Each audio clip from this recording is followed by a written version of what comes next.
What's up, guys? It's your boy, GRC, every day, 11 a.m. Eastern, crypto in the morning. I am the biggest spaz in the known universe today. I cannot focus on one thing. I don't know why, and I don't really care because I do whatever the fuck I want. So that's how that goes. But, guys, we got COSMO Jenkins. Obviously, Sam Stoltz still in makeup. We are ready to talk. I got a couple things I want to talk about. I've been listening to COSMO Jenkins, so he doesn't even feel all this insight I have about talking to him, but I watched his episode and then I actually watched one from a while back. So there's going to be some talking points there. This dude I found this morning, that Mr. Jerry sent me a video of this guy losing all his money in Voyager, and then I watched all his videos and they were great. So we're going to pull up a couple of those. Trying to get that guy on the show. I emailed him, hey, if you watch this show by any chance, come on the show. Guys, I'm going to drop a tweet below really quick. Make sure you share it out. We're running a tight ship around here. You know how I do. Look at the headband. When the headband's on, it's all about that money. Okay?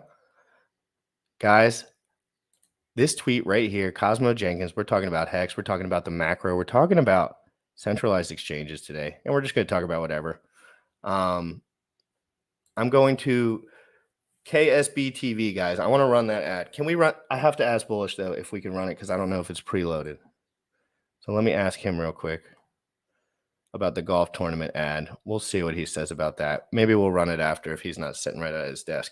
But KSB TV / golf. Jenkins, thumbs up. Do you golf or thumbs down? No golf for Jenkins. No golf for Jim Rat. But what does Jim Rat like to do? Run around and drink and talk to people. So, well, by drinking, I mean literally sipping like a bird, because I'll get drunk if I drink at all. But I'll be there covering live all the holes, KSB TV, guys. I will be there. Let's get Jenkins there somehow. Let's just get him there. See what happens. Let's get Jenkins there. Real quick, we have the version I think Bullish is pulling it up right now. KSB TV / golf. You call Bud Light drinking? Yeah, that's what I kind of meant. I was like, the drinkers in here are gonna start calling me out. Let's play this real quick, if you don't mind, Bullish, once it loads.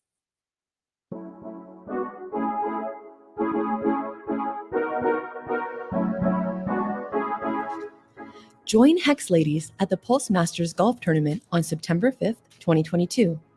This event is the official kickoff to PulseCon Las Vegas. Individuals and teams of 4 of every skill level are invited to party with us on the golf course at the renowned Revere Golf Club. There will be 2 shotgun start times. This is an event you do not want to miss. Come mix and mingle with golfers and influencers from all over the crypto space. Visit ksb.tv / golf for more info and to donate. You can also donate to Hex Ladies on Cash App.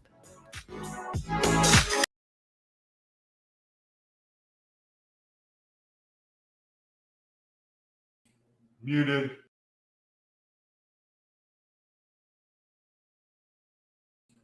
You're muted, dude. You're muted. Damn it, dude. I just called myself official, too. I said, I am official. Go read my lips. I say, I'm so official. Bullish is way official. KSB TV official. That golf tournament, I'm going to make it so fun that everyone FOMOs that they're not there. I'm literally just going to make it happen like that. I don't know. I'm not much of a golfer, but all my friends are, guys. So if you want to join that, donate, or there's holes, like if you have like a crypto and you want to sponsor it, you can DM me and I'll put you in contact with them. Because you can actually advertise all your stuff there too. There's going to be a bunch of golfer crypto people there. I had to get that out, guys, because I know my ADD is not going to allow it. Otherwise, let's jump.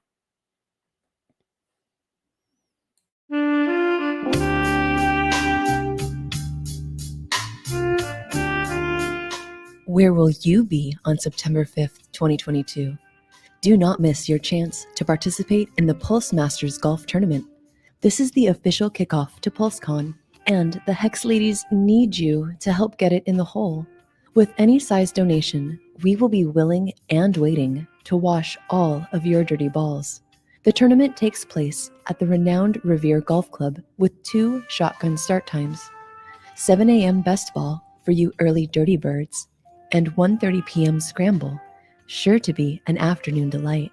So please consider donating to ensure your balls will be washed at our hole, and maybe you'll get your shaft shined as well. Visit ksb.tv/golf to donate and for more info on sponsorship levels, contests, and prizes. You already know what time it is. Crypt in the morning. Crypt in the morning. Crypt in the morning. Waiting on phone. Crypt in the morning. Crypt in the morning. Ready to take notes. Crypt in the morning. Crypt in the morning. Crypt in the morning. Waiting on phone. Crypt in the morning. Crypt in the morning. Ready to take notes. Smoking a blunt on my way to the gym. 11 a.m. and I'm already tuned in. Got me some hacks and I'm making a stake. Got me some heads on, I'm making it rain. Pay me some maxi and that just in case. Gym ready to set me to show you the way. D5 Pro. Yeah. Crypt in the morning. Crypt in the morning. Crypt in the morning. Waiting on phone. Crypt in the morning. Crypt in the morning. Ready to take notes. Crypt in the morning. Crypt in the morning. Crypt in the morning. Waiting on phone. Crypt in the morning. Crypt in the morning. Ready to take notes.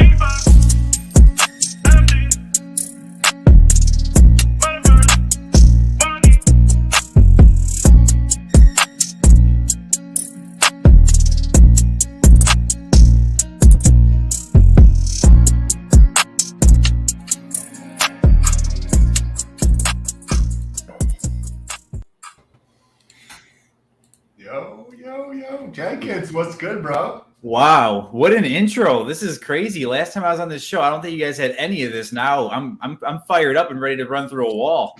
Dude, I try to show people, not through example, because I don't know how to do any of that crap.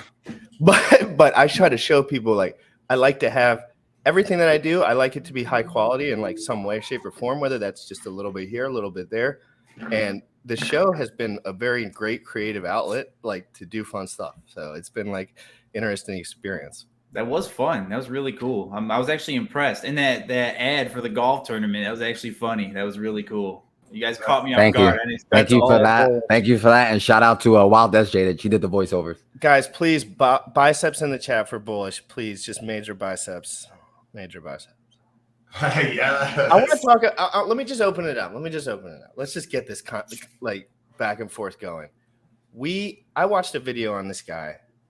First of all, Jenkins, I'm going to ask you a personal question. Don't answer it if you want to. Did you have any money in any of these things? I know whether it was a 1% or 0% or 5%. Did you have any money in anything that? Cheers to the mason jar, Jenkins. Cheers, Dink. Lemon water. Yes. That's nice. This is I drank my tea. water. I drank my tea this morning. Did I This have is my money adult. in what? This is very adult vibes. Like, I might have to take this headband off for a second. Like, we're just getting busy. But anyway, did you lose any money at all, whether that just be a hair or a lot, in any centralized exchanges or anything like this? No, actually, no. If I lost money, that was just me getting rugged by just being a degenerate. But not from at least it was me that lost the money. It wasn't a centralized exchange. Absolutely. No, I totally agree. Did you ever interact with the Celsius, or did you just never go down that area because you were making probably major gains and you didn't care?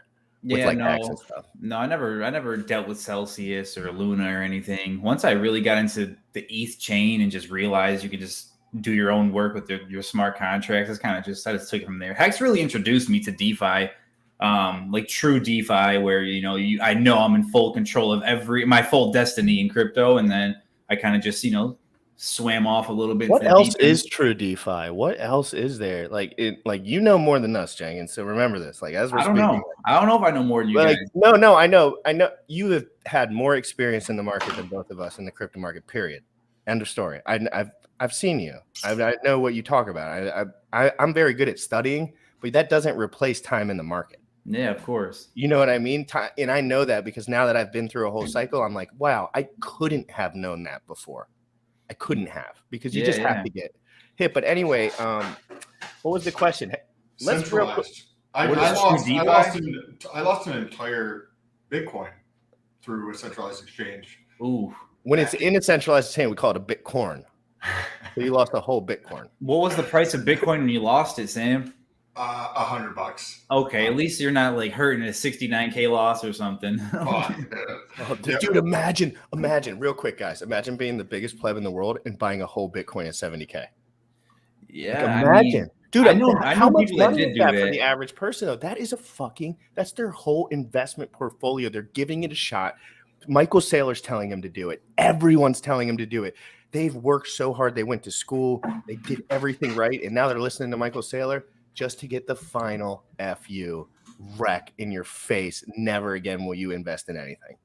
Yeah, I know some people that bought like 65 and close to 69, and these are like just old like boomer mentality guys that they know about like things like hex and everything. They know me. I'm in their life, so they know what you guys know. But they still made that decision of Bitcoin at 65.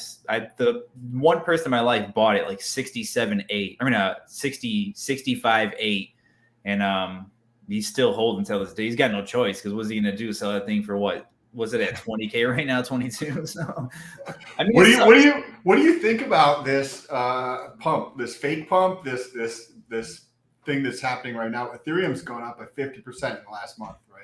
Yeah. So Is it over 1,500 right now? It is. I think it was this morning. It's at 1532 right now. And what was it, 900 or something and change? It was lower than that for a minute, dude. I was like, oh, I was thinking about not liquidating some of it, but I was like, oh, Jesus. Like, just the 1 or 2 ETH I have on account said it's just like for gas. I was even thinking like, oh, I probably should put that in USDC, but obviously I didn't do anything. I never really do anything. I always just think about it. What do you think, Jenkins? What's up with this fake pump, or what's going on? I wouldn't even call it like a fake pump. I just see this like a bounce. I mean, everything melted hard recently. Obviously, even like Hex went down to 3 cents, and then Bitcoin went sub 20K, Ethereum went sub 1K. It just seems like a normal bounce. It does look. I mean, Ethereum's looking stronger than I expected. But I did make a tweet recently. It's probably like I think early July, like July 4th, somewhere around that time. Because I kind of expected some form of bounce, but I put in that tweet that I wouldn't be shocked to see Ethereum hit 15K or 1,500. At the same time, I was thinking that would happen simultaneously with Bitcoin going to 25, but obviously Bitcoin's at 22.6. It's not at 25 yet, but Ethereum's already kind of hit that little target. But it just seems like, I mean, it's a clear downtrend, and bounces happen whenever the price gets sold so low. Everyone's going to want to jump on that discount. So those bounces are normal, but I'm not a firm believer that this thing's over yet. It looks good. The sentiment's good. But when we talk about max pain, or at least me, when I talk about max pain in the markets, I think max pain is after you see this big dip, it sucks, but it's not max pain. It's like, oh man, we kind of rationalize, get used to the numbers. Then we get this little relief rally or a suckers rally, whatever you want to call it. So people start getting hope, like, okay, it's over. We got past it. Then that next leg down is like max pain. It's like, okay, any hope you did have in the markets really gets washed away in that next leg. I think crypto still needs that. And part of my sentiment, this isn't coming from me. Part of my sentiment is just understanding that like there's a person named Richard Hart that kind of has been saying this for a long time where things are going. And he kind of knows what he's talking about, at least when it comes to crypto and prices. So part of me wants to believe that, we're getting close to the bottom, but there's just that rational mind in me understands that there's people that know a lot more than me that are expecting more. And when you see like these big influencers in crypto talking about the bottom being in, and these big exchanges, having people that work for them talking about the bottom being in, it's like, no, it can't be in yet. When everyone's telling you something's in, it's not. The same way these people are hyping up Bitcoin at, 60, 70K. So it's almost over, though. I think the bad part's out of the way, but I don't think it's over just yet. Do you see the potential rebound of Ethereum greater than Bitcoin? Right, Bitcoin's up 20%, 10% or something like that in the past 45 days, or from the low point, like 18.9 or something like that, and Ethereum's up from like 900 to 1,500. Is that probably or potentially because of the collateral that's used for these centralized lending protocols is primarily Bitcoin, and it's either tied up in like court right now, so to speak, you think? Or you have any thoughts on that? I just genuinely think the flipping is going to come where Ethereum flips Bitcoin in market cap. It's not going to be more expensive than Bitcoin ever, but I just think it's inevitable. We got close to it last year. It was close. Yeah. It was really close. People don't, even Hex was close to flipping shit. Like again, like 3x, 5x, 10x away at the time. Like Yeah. market cap wise, again, with low liquidity, that's like a weird number. Yeah, we know Hex ain't flirting with $1 trillion in market cap, though. That's for sure. Well, there's too many guys that don't have that much money that would love to have. There's no way you're withdrawing $1 trillion. I mean, these market cap numbers are all BS, but at least for like, speculation, the flipping of Ethereum and Bitcoin, I think that's just inevitable. And I think we're seeing Ethereum and coins on Ethereum kind of react to these bounces, way stronger compared to Bitcoin. But that's because it's just, it's the world has evolved and the world's getting more into like your average person that jumps into crypto nowadays. It used to be like, okay, about Bitcoin, you buy Bitcoin because that's all you know. But now it's like, Bitcoin and Ethereum, and you're going to get involved in Ethereum because there's more things to do. You can have fun. If you want to be a degenerate and do whatever, if you want to build on there. I mean, there's projects on there. It's ever so evolving. There's Hex on there. I just think Ethereum's slowly going to just, flip Bitcoin, and then we're going to get that. What do you think about these fees? Because I don't know enough really nuance to be able to, like, if Ethereum did a 3x from the top, roughly, like what would that do to the load? Like what can they do? Because there was times, normal times, not even crazy times, Sam, not even crazy, like normal day, normal, nothing going on, no crazy news, $700 fees for whatever. When it's like when things are just inflated, you like paying a $200 fee. I probably did that 50 times. Seriously, because it was worth it at the time, because shit would pump 300%. So you had to have your position. You were like $200. Yeah, but what if I missed a $17,000 move? And it was happening every fucking 3 weeks. So it's like this constant thing where when the market's so inflated, like how much ETH fees can there be before? And then is Pulse Chain, like I'm just asking, Jenkins, because you have a little more insight about what's possible probably than me. I'm just kind of learning, but we're all learning. What could Pulse Chain do to for real interrupt Ethereum? And when I say interrupt, just like market-wise, like some people move over there. Yeah, I mean, that's like a great segue question into like a Pulse Chain sales pitch, because it's like, yeah, just take the load off Ethereum and then you fix the Ethereum fees. You got Pulse. That's a good. I couldn't help it. Yeah, but I mean, it's true though. It really is. I know it's all a sales pitch, and no one wants to hear that in a bear market, but that's kind of why it exists. Pulse Chain, I think the core idea behind Pulse Chain was just the fees. That was stopping Hex. I think in that bull run, Hexicans are paying like $2 million a day or something in fees or something. I can't remember the stat, but it was millions of dollars like going towards ETH fees, not into Hex. That could have really pumped the price to maybe 70, 75 cents if you just think about that premium. Think about if you had that premium on paper. Like if that premium existed somewhere, I know that would never be able to like be calculated directly. All the Hexicans that would have, if they had fiat right now, would be dollar cost averaging into Hex if they just had 75% of the money that they paid for ETH fees. 75%. That would be for some guys like thousands and thousands and thousands and thousands of dollars. Even for me, I'm a pleb, dude. I probably spent like $3 or $4 or $5 grand on ETH fees in the bull market. It's a lot of money, especially ending those stakes. That was nasty trying to end a stake last year. Jenkins, what do you think of? So a lot of times I think of like Bitcoin, Ethereum, and Binance, right? Is kind of like the where a lot of people congregate, right? You congregate on these three areas, and then I think of Pulse Chain, and I think of Pulse Chain is very, very similar to Binance in a lot of ways. On the one hand, it has the advantage because it's getting the free copy from everything. But on the other hand, Binance has this gargantuan of a company that's fucking expanding extremely quickly behind it, allowing users to adopt into BSC very, very quickly. What are your thoughts on like the differences between those two or that kind of thing? Because Binance, I've been kind of like trying to capture more thought leaders of people who have been in the industry a lot longer than I am. So I've been consuming some more of what CZ has put out there. And he seems to want to really protect users and educate, right? That's why there's if you go to like PancakeSwap, there's fuckloads of like informational shit over there, right? You go to Binance like University and there's, you can take master classes or this type of class or this type of class to educate yourself on the space. But Pulse Chain is not going to have this, right? And also Binance has this like bridge from fiat to crypto, and then they have BSC. Not that BSC is theirs, but they obviously have a good like influence on that. Can you I talk want to know about that about your whole- experience with Binance as well and what you think about Binance as well, because it's kind of new information to me because I just never went there. And now I'm starting in the bear market just to research more. What do you think about, in general, these positive externalities of Binance and what you maybe don't like?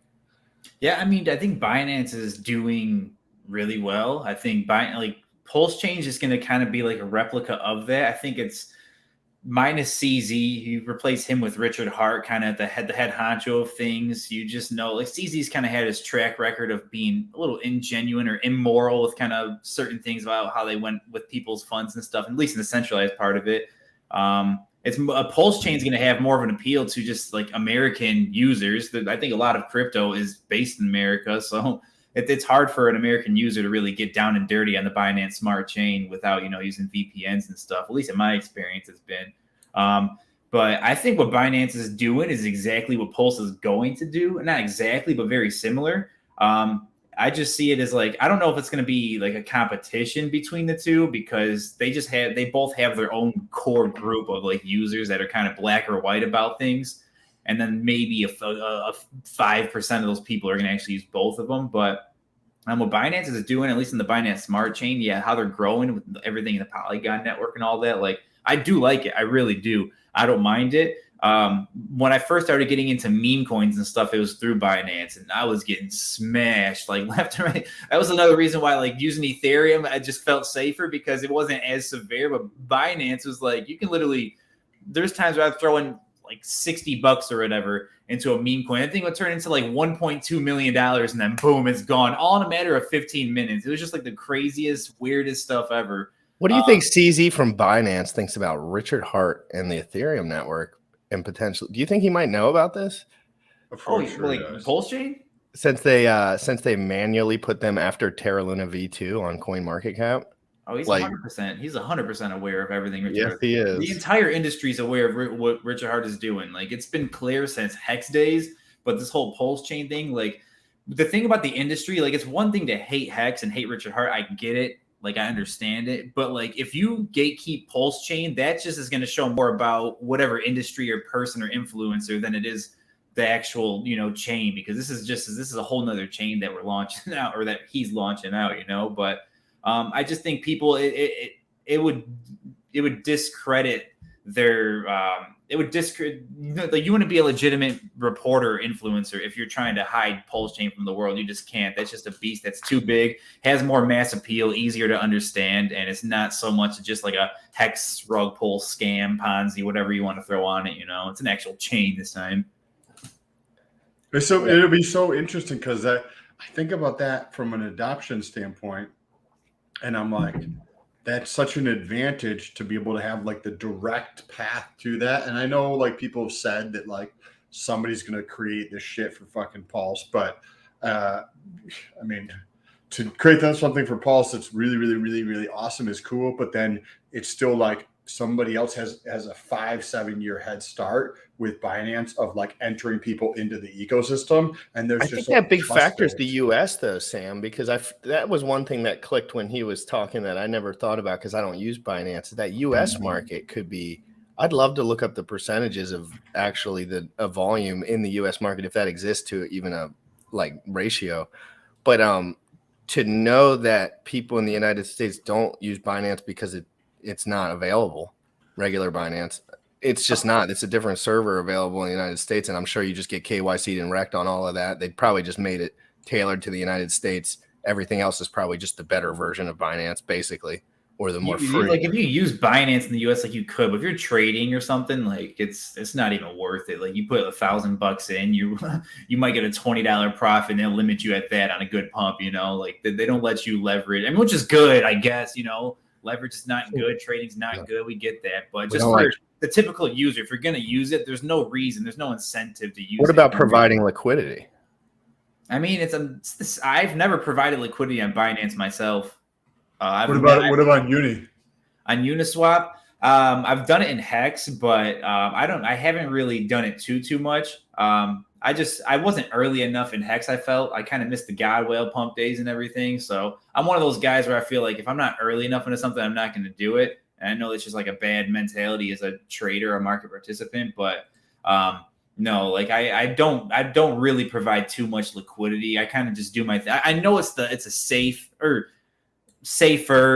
easier, more passive way of getting, extra dollars in your bag. But like me, like I just kind of do my thing in the charts. If I want to go get a quick bag, I'm gonna, do my little trading thing, and I'll get 10x what I need to in a matter of a few hours. I could lose it too, don't get me wrong, but like typically I'm winning more than I lose. And then when I finally take a loss, I just step back for a few weeks and I'm like, okay, let me just sit on my bag. And then whenever I feel the inspiration, I'll get back in. But it's way more fun taking a loss on like 3% of your crypto bag when you don't have to like move fiat at all. And you're just like, it sucks. But in general, when, it's just about having money in crypto. Like you want to have some money, whether that's it. I'm on like the risky ball train where I have all my shit in USDC right now. Like I'm like Mr. like ready to get nuked by the hex fucking price. Like I'm just ready. Like go to 50 cents. I don't give a fuck at this point.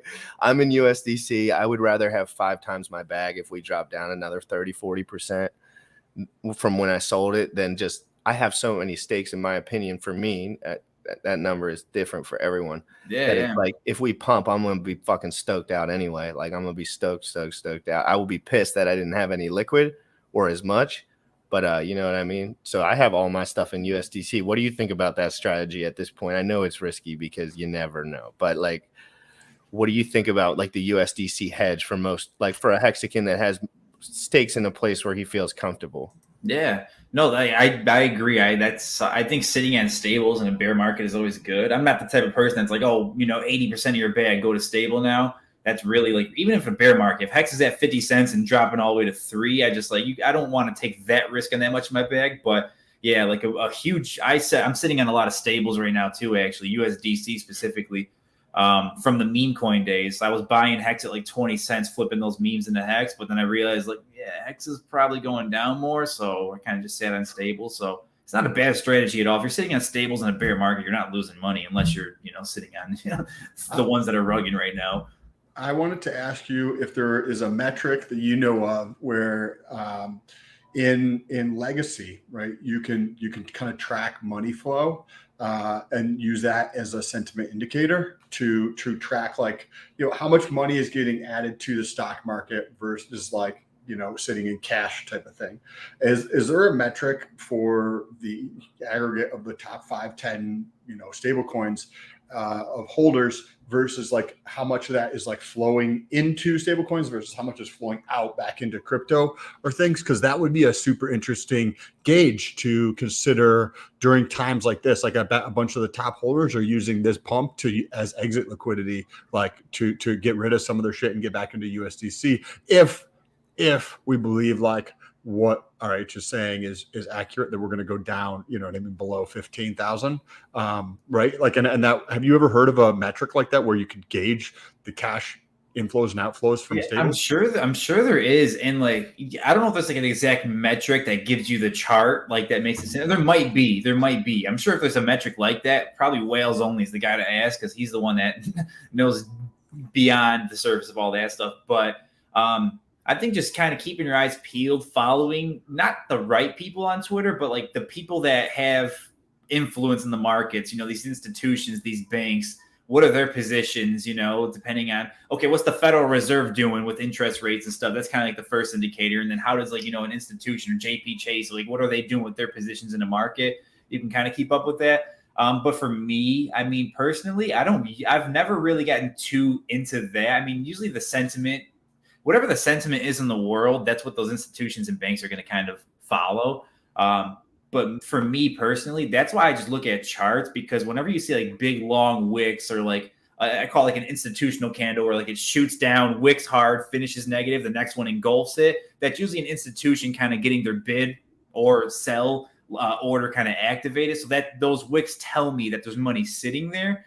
But in terms of an actual metric to see positions, I'm sure it's out there. I just never really put the time into figuring that out because I'm not too heavily invested in the stock market or those guys' positions. Crypto's nasty enough as is. So if you try to game crypto with like a strategy of a stock market institution or bank or something, it's not going to end too well. Because, yeah, you can get an 80% dip in 2 hours, and a bad dip in the market, in the real market's like 4% in a day, You want this up or no? Well, you had mentioned we were talking about users per nation, or like Yeah, I potentially in wanted the to US. see this. So this is from What's the C- date if we have one? Oh, 2121. Okay. So a this is- year old, a little bit less, where they have India has the most users in crypto, followed by US. Is that Russia, per Nigeria. person? The number of users or owners, and it's interesting. That's Russia's Charles Hoskinson looking for that big bar. This is interesting though, because reading through, I think we talked about it maybe slightly yesterday, and I'd like to hear Jenkins' thoughts on this as well. When you think about crypto, what is it solving, right? It is solving a lot of different intermediary problems where you have a central man that's just stealing part of the bag for people, whether that's in the simplest of transactions or something like far more complicated, right? Like I just refinanced my house, and this fee is $25,000 fucking dollars. You're like, this is stupid, ridiculous, right? Kind of thing. Yeah. And so it's solving this, but it's also allowing the quote like term unbanked to be banked, right? And when I was reading through the Chia network white paper here, they were talking about how the adoption in crypto is going to first take place at a much higher rate in third world countries, right? And I'm curious to hear your thoughts on it, because I was like, oh, that's absolutely right. I completely agree with that, because people here in the United States are going to be tied mentally to the old system, and to allow themselves to change is going to be challenging, right? Because that's mental work. That's mental fatigue for people, versus somebody who's never had this before, and now they're able to actually have money in the sense that they can do transactions, versus like, everybody's got one of these things. Even if you're in, a third world country, you still have a phone of some sort. More, every place that I've been to 18 countries, So what are your thoughts on all that? I think, like what you're saying, you can't teach an old dog new tricks. And that's kind of the American mentality. And even with the government, too, you see kind of how hard they're trying, at least to make that attempt to crack down on crypto. And they're just going to drive innovation offshore to other places. So it's not a net positive for that old mentality. It's not good for the people. But the crypto use case, what you're saying, I think, the best use case in crypto is anybody with a little bit of money can make an investment off the power of their palm right there in their smartphone. You can turn $20 into $100, in a bull market, at least, you could turn 100 into a few thousand. Like, anybody can do that. And I think that's the use case right there. Anybody that, is stuck or trapped in a job that they feel like there's no way out, there's no future, their country might not provide the opportunity. That's the use case. Get your hands in crypto. You don't have to invest in any type of stock market or go through like a bank or deal with people to help you get your, your stock set up. It's like, no, you just open up your phone, download, MetaMask, for example, copy and paste a smart contract, and you're in. That's it, So I think that alone, DeFi is key for that reason, just so you can stay in control. But even then, like, I don't like things like Coinbase. I only keep my money on there to transfer in and out. It's just my little, get my money to my bank, get my money to my wallet. You don't stake your ETH on there? Yeah, I should, right? I should sell it gives you the option, right, when you buy it, to stake your ETH. Did you get like 3%? Yeah, I mean, why wouldn't you think? You would think, but like the thing is, like, I still think it's necessary, because I feel like Coinbase is, in today's world right here, right now, things like Coinbase are necessary for that person in a third world country that doesn't have access to anything. They don't even have a direction, but Coinbase will take care of them in the sense of, okay, get in there, buy Ethereum or whatever. And then as you're in, and if you own something and you're holding, like, say you have, $100, that might be a lot to you in Ethereum. You're going to pay attention to what's going on in Ethereum. Then you're going to see all the things built on it, the more opportunities. There's things like Hex and whatever, So I think, just having that, the use case of simply just being able to be in full control and use your money to invest no matter where you're at in the world, that use case alone is massive. What do you? Go ahead. So I like that answer. And right, the so to speak, like under, say, on the bottom side of the literacy around finances, right? Because that's not just like in other countries, that's a lot fucking here as well. If those people, if we believe that those people are going to be probably the first adopters to, or like maybe faster adopters, this could be very interesting as it shifts, right? Because if you can have enough of those people get into crypto before like a lot of other big money who are holding on to that old belief in, then the shift economically speaking on a global scale, if you have say 1 billion extra users come in that are like way below on the financial literacy side to today's standards, and then they get in now, and then there's that pump, so they're holding some type of crypto, and all these people can get 100x or 1000x on whatever they're holding through the next bull run or 2 runs or something like that. I mean, the economic shift like globally to, you know, people that have never had money before could be really fucking impactful, like massively, from 20, 30, 40 years for certain people constantly thinking about trouble, money and having issues with money and having constant like problems with it. And now having the ability to like feel free, so to speak. Yeah. Yeah, absolutely. And I don't think like the shift in economics is going to like move to like all the, for lack of better terms, the poor people are going to become the new rich. That's how a lot of people position that in crypto. Like, but it's not. Like Richard says it all the time. You give everybody the same amount of money, the same people are going to get rich again, the same people are going to get poor. But like you said, just that freedom of knowing like, okay, I'm in control of my future and I have a way out if I make these decisions. All you have to do is just get early. If you catch one, I mean, like people talk about like 10,000x, like for example, in Hex, like no one caught a 10,000x in Hex. No one bought the bottom and sold the top. And even if they did, it didn't go up 10,000x. It was like 93, you know, it was whatever. And they staked it, most of it. Yeah, but either way, but people talk about like the 1,000x, the 10,000x, and it's like, that's possible. Don't get me wrong. But in crypto, all you have to do is you put in small money, you get a 30 to 40x cash sit, you get in early again, another 20 to 25x in that bigger bag. Now it's a massive bag. And then you're talking maybe like you turn 1,000 into 6 figures. And then with 6 figures, you can just, all you have to worry about is getting a 10x now. And the next thing, you know, like it's really easy. Once you get 6 figures in crypto, the game is almost just like, it changes because when you look at the numbers and you're like, well, I have to protect myself in one way or the other, right?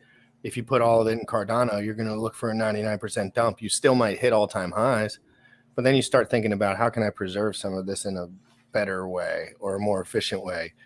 I forgot what I was thinking about, but I have to do something. So, so guys, I do crypto in the evening every once in a while, and Bullish put together this little clip. So I just want to play it because I think it's really cool.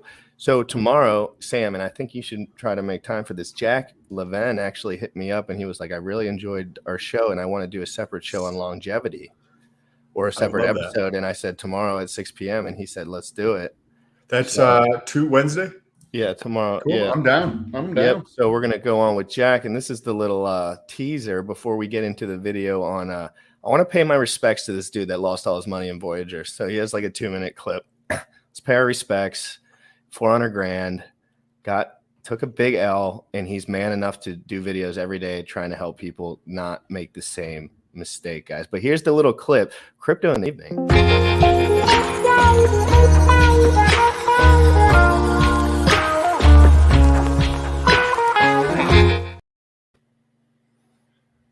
Oh, that's a cool clip.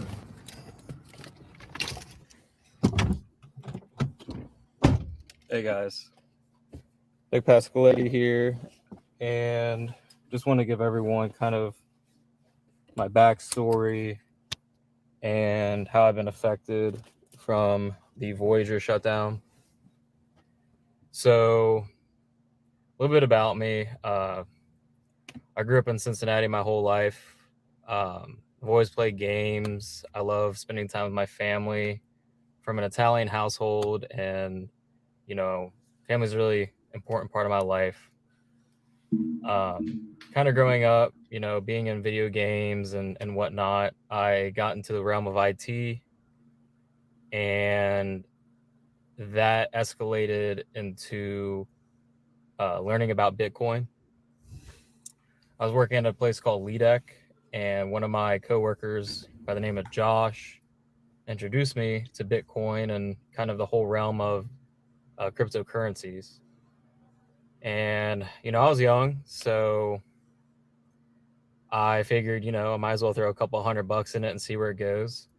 And this was back in 2017 of the last bear cycle. So I put $200 in, and within the next couple of months, I saw $200 go down to 100. And at that time, it was a lot of money for me, and it was my first awakening to losses, you know.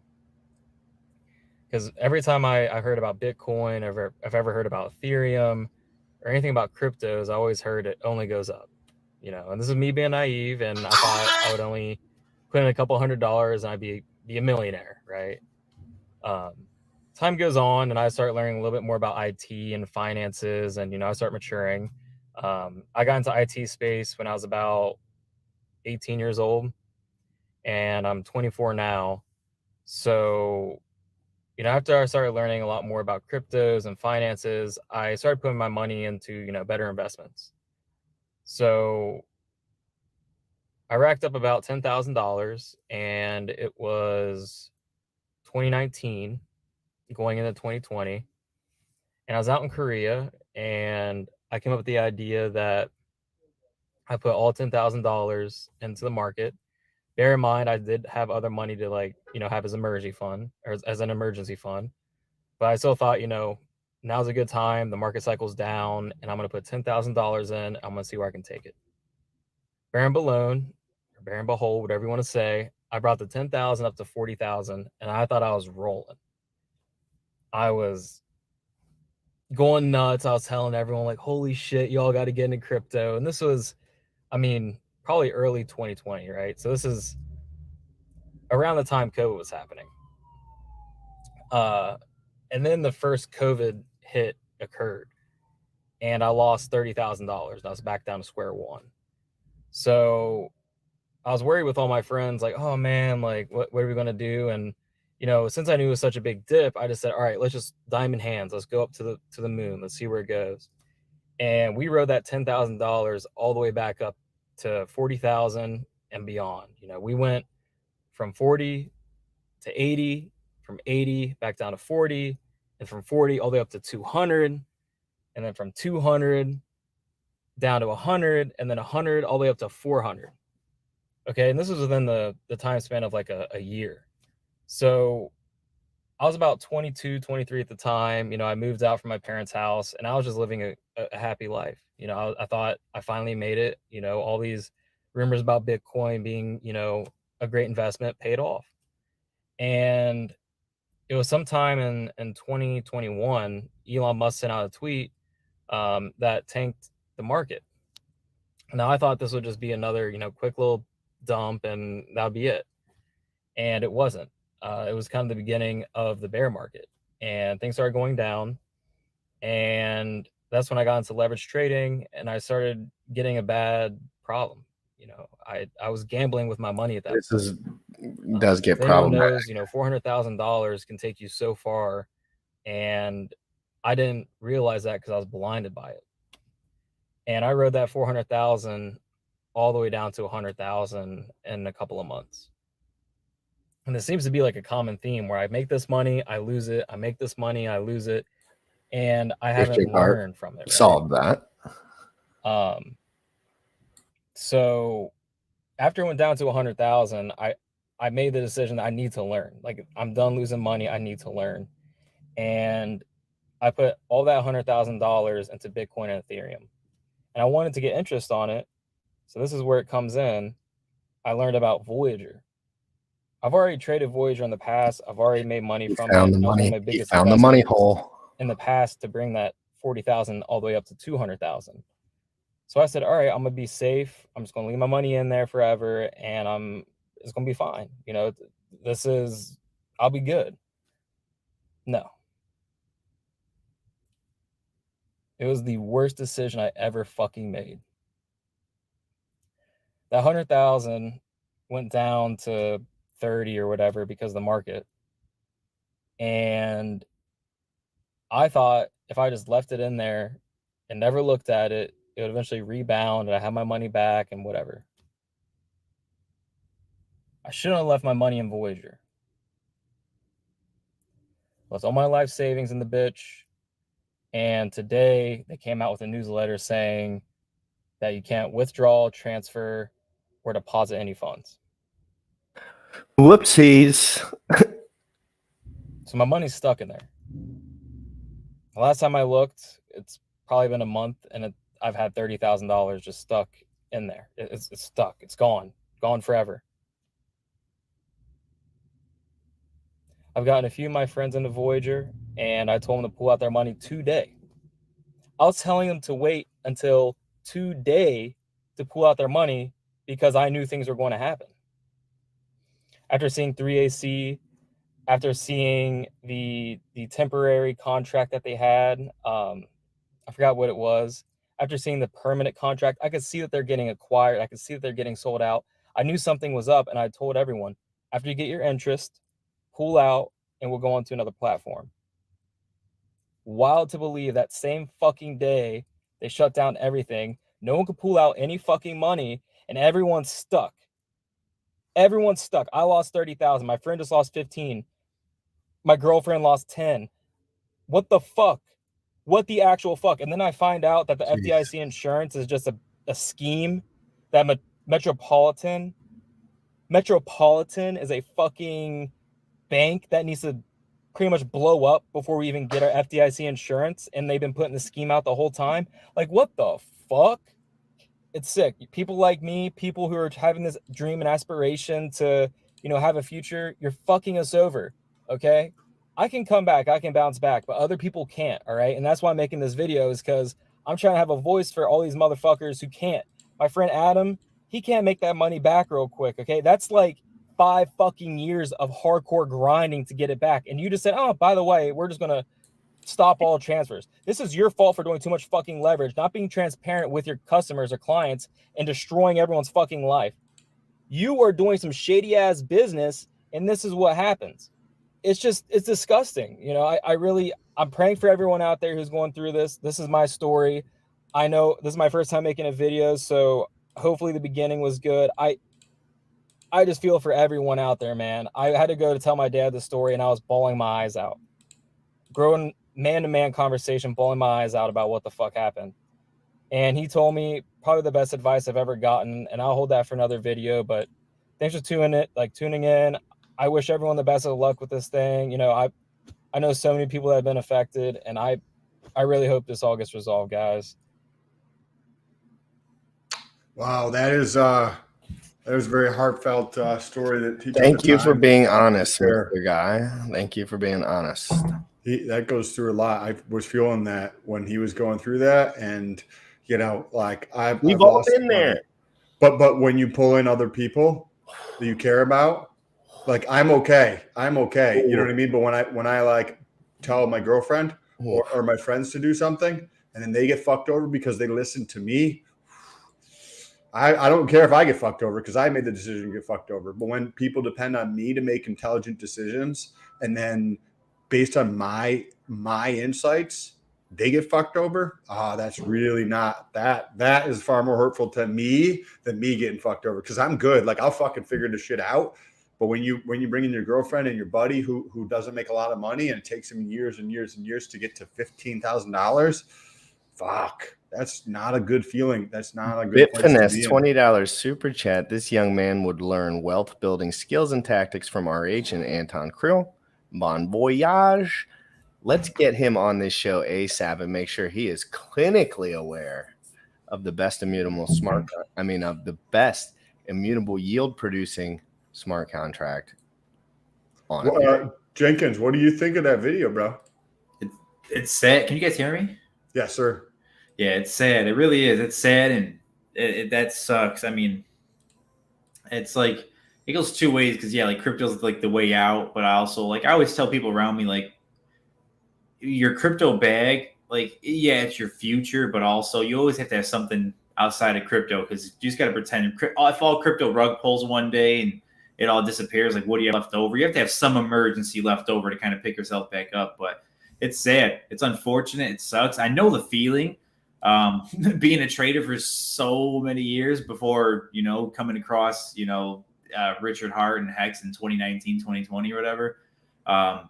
It's not a good feeling. I wasn't losing money at that type of scale, like tens and hundreds of thousands with trading up, but losing a few thousand here and there and building up an account, turn $500 in a. Do you have any insight on that mental part of it though? Like, because I mean, you mentioned to me that, I mean, you seem like you're a little more stable, like in the way you think. I know that you do a lot of fun trading, but you generally say it's 5%, 10%, like, you know, all that kind of shit, like the way you are supposed to present information. What do you think about the mental illness side of it? Like for me personally, like I have problems controlling myself, period. End of story. It doesn't matter. Like I'm not the guy that wants to do cocaine like a once off. You know what I mean? Like some guys could do that. They could go do a party drug or hang out and do. I stay away from certain things because I'm very just nuanced insight on my mental. What have you ever had experiences with that, like ravishing mental feeling that you actually like wake up in the morning with, where you want to trade, you want to do something? And they call that like revenge trading. You take a loss and you want to get it right back. It's the worst time to trade a revenge trade because you're going to get slammed even worse, and it messes with your mental. But like it sucks. I've been there plenty of times. But like I always tell people, the best way to experience it without experiencing it is if you've ever had a girlfriend or girl's ever had a boyfriend and you went through heartbreak and you just have, you know, like you feel like something's missing every day. Like even though you might be doing whatever you're doing, like if you go for a normal walk, it's not a walk because your mind's consumed. Like there's just something weighing down on you. But like heartbreak from a relationship's way less painful than the heartbreak from the markets taking your money. And it sounds crazy, but it's so true. Like there'd be nights where, you know, like I would be trading late at night and I didn't get out of my trade as soon as I wanted to. You know, now I'm negative by 10% of my portfolio, 20, 30. I'm like, I'm not taking that loss. I'm going to go to bed with this. And I couldn't fall asleep because, like, you know, I get in bed, my wife's there and she feels me. She knows like my heart's beating, like I'm a little too fidgety. So she'll wake up like, what's going on? And she'll kind of know. Like I've had like 4 to 5 of those scenarios in the past 7 years between like 2015 and 2019. I've had like 4 to 5 of those scenarios where I couldn't physically go to sleep. I'd wake up and it would be it would take so much strength for the day to not check the chart because I know it's not going the way I want to go it. And then, you know, you go to bed down 30, 40%, you wake up and you're like, oh shit, I'm at 80%. But once you get to that like 80, 90% threshold, the broker they liquidate you. They take your money. They don't give you the option at that point. It's like, oh, boom, now your account's washed and there's nothing you can do about it. You know, like I've had an account that had, I mean, not to be too personal, but like, you know, like 10 grand, let's just say roughly around 10 grand washed to like $90 the next morning. It sucks. And trust me, like I'll trade like not even 1% of my portfolio leverage trading. Like I'll do like a $300 account, flip it to do like 1,000, take the profits. But if I have a $300 account and I take a $100 loss, that still affects you. No matter where you get at in life, just the method of actually trading, you're never going to get accustomed to taking losses like that. Because anything involving your money is just not safe. It's not smart. It's not healthy. But at least with this guy, I can only imagine, because at least with me, like I was saying, like my losses were just from me doing irresponsible things. His loss is more of like he just got fucked and locked out like that. Yo, if I made my girl lose 10K, I'd break up and just move. I would just be like, I gotta move. I'd just be like, because it's not even about paying them back at that point. It's just like you failed as a leader. Like, you know, like it's like you failed as a leader. And I think one of the hardest parts about all of that is like I present myself in a way that people can't attack me. I'm very aware of like what I can and cannot say. It's not very difficult for me to like pitch the things that I believe in, because I truthfully study this stuff and I truthfully look into it all the day. So I'm pretty clear on what I like and dislike. In this space, though, there's really not that much that is good. Like it's like most things at a 95% dip is going to liquidate you 100%. And I feel like people are just starting to realize this again. Like it's just depending on leverage too. Like if however much leverage you have, all it takes is maybe a 10% dip to liquidate you. I mean, I was trading Ethereum the other day and, you know, I was doing my thing in my profits, but like the Ethereum went down 2% in the day and I was going to buy. And I was like, yeah, if I don't take my loss now, I'm going to get smashed. It was actually that bounce. I was buying it early in July because I was expecting this bounce, but then it dropped down to like 1,000 again. It was around like 1,200. So I took the buy and then it dropped down like 2%. I was like, yep, there we go. I took my loss, withdrew all my profits. I haven't traded since because I'm like, I already know how that goes. You know, I've learned this. And like, it's only like a few $100 at a time. Like I basically trade to buy these soccer jerseys. I take a profit and I just withdraw it and I buy a soccer jersey or something. You know, it's just kind of bullshit money. I used to trade options. And that's actually how I bought this house or whatever. But I would trade, and then I would take profits, and then I would invest those profits. But so I'd only allow myself like 5 to 10K to trade with. And I've lost 5 to 10K multiple times doing that. It's not a fun journey. One time I was using Robinhood to trade with, because options, a lot of brokerages would charge you like a fee to trade, but then they also charge you an option per contract fee, where Robinhood, they didn't charge you any of this. So it was a lower like break even to trade on. And I wake up and I look at because I was at the gym, and then I look at it after I got out after 9:30 when the market's open, and it says, "Oh, you're negative $192,000." And I was like, "Oh, that is, they'll make you shit your pants, like for no, real. I didn't know what the fuck. I was like, "Oh, fuck!" And that's what happens when you use. So options are hugely massive leverage, like fuck loads of leverage. Like you can get like leverage to like It's all regulated though, bro. $100,000 position with a tiny fraction. You can get exposure to $100,000 equity with like a tiny little bit of exposure, and it's brutal. It's not fun. It's not fun at all. But that's why like when I talk to people, like on my platform, I joined Twitter last year because I felt the need to, basically share Hex with the world. I just felt like Hex was getting the unfair treatment from the general crypto market. It was special. Richard Hart, his education was special before the outrage marketing and stuff. It still is, don't get me wrong, but it's diluted a little bit. But like that's why I joined Twitter, because I was like, wait, this is one thing. I never really got my friends or family into crypto or definitely not trading. It was just too much. But like when Hex came around, I realized the power of staking, the mentality that it kind of implements into you by just avoiding all the nonsense. It's like it's an easy on-ramp into the markets. Staking your money, avoid all the BS, avoid learning the hard way. You can, like right now, everybody's sitting through a 93% dip in a bear market, but I promise everybody, this is the easiest dip you'll feel of your life if you're staked, because imagine having the power to sell that bag, or imagine being liquidated because you're leverage trading that. Like, this is not bad. So, but like, yeah, like with the markets and stuff, I felt like Hex was the easiest way to get someone new into a market without feeling all that pain. But like when people look at me now and they think like everything's all good and gravy, like it's been a smooth ride. Like, no, like the pain of the markets it was like 3-4 straight years of just pain, loss, more money, go work, put more money in because I'm not getting anything out. I make a few thousand, I get, that 1,000 liquidated, back to square one. Like the pain of the markets made me who I am today. And I just like with Hex, it's smooth, but like I don't want people to think that it's simple. Like for me, it's simple now because of my journey, and I kind of know how to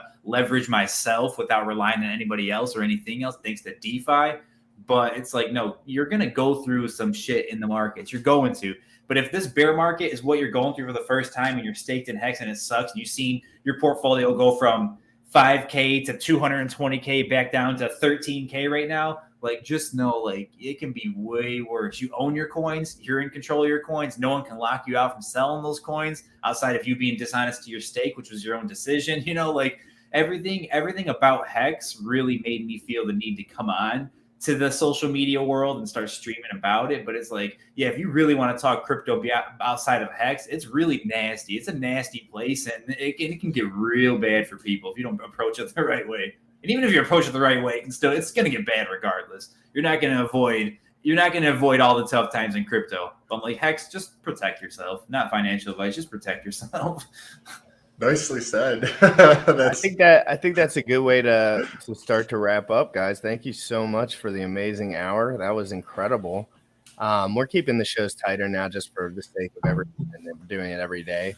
So Jenkins, thank you so much for everything you do for community. Thank you for streaming. Thank you for showing people the right way to trade if they're going to, because let's be honest, people trade. Shouldn't trade. Yeah, don't even do it. They do. I don't want to be the guy that showed them to do it. Like I'll talk about charts now, but it's like just don't trade. Just don't do it. But you'll say if you're gonna do it, like it's like you're gonna, like it's clear what your point is. Like this is it. We're in a bear market. Like if you're trading, there's huge. If you're gonna analyze a chart, here's a good way to do it. But it's like, just don't. Just no matter how smart you are, your money's gonna control you if you allow it to. Yes, mentally, you want to be free from all that, and that's I think the most important thing. The freedom you get from learning about all these things intimately is really great, and not presenting information that you feel like could hurt people. Like is important. If you're a YouTuber, you have to be safe about what you're telling people. There's young guys that listen to this shit. Like, I'm not going to tell them to do crazy shit. Like, and I'm not saying, but I also say the truth about stuff. Like, I'm not going to beat around the bush. I'm going to tell them,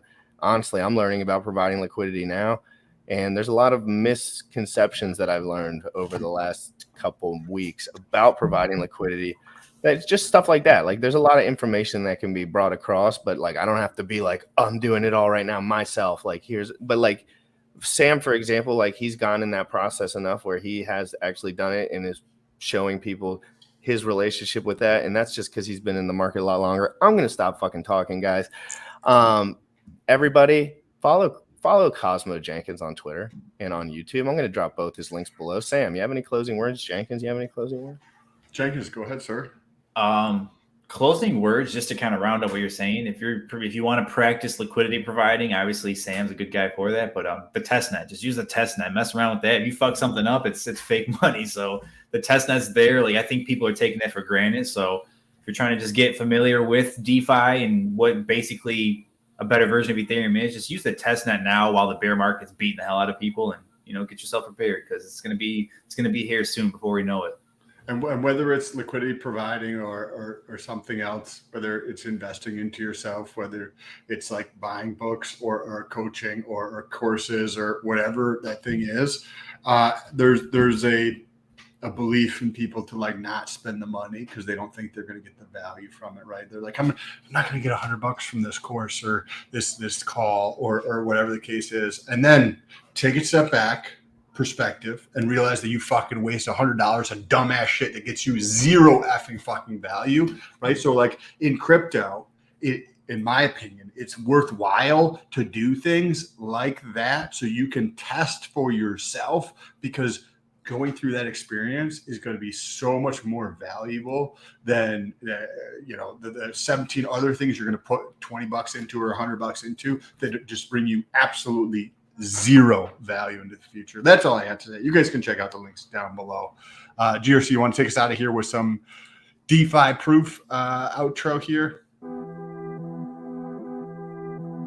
Young folks, you dripping on them motherfucker. With your heart. With your heart. Bought my hex from the fucking start.